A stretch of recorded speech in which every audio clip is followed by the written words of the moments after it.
Atış başlandı. Atış. Atış olatat. Düşüp kegile. Düşüp kegile bardığınlar. Samarkandek Aktatır bardın düşüp kegile. Canvak.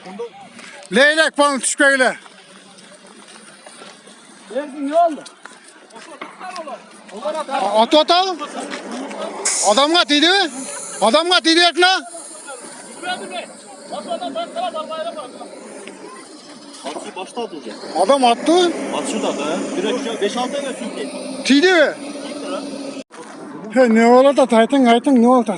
Yine kadın burada taşlar atıyor da dağındak. Dağıldak mı at atadan? Ha, taşlar atıyor. Taşlar tüyenin atıyor da değil. Arada Şöyle çiğ. Kırgızlar ne oldu Kırgızlar? Kırgızlar işte geziyor. Böyle birini taktı. Tars diyor da cönle.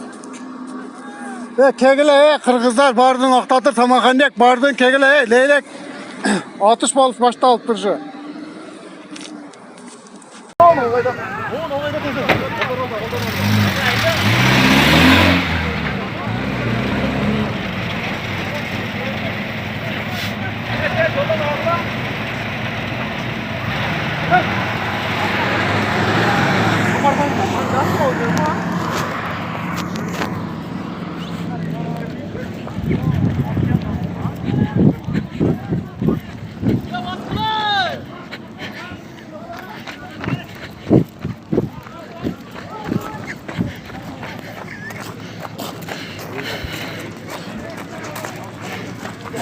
Ağzı biroga oq deydi Qırgızga.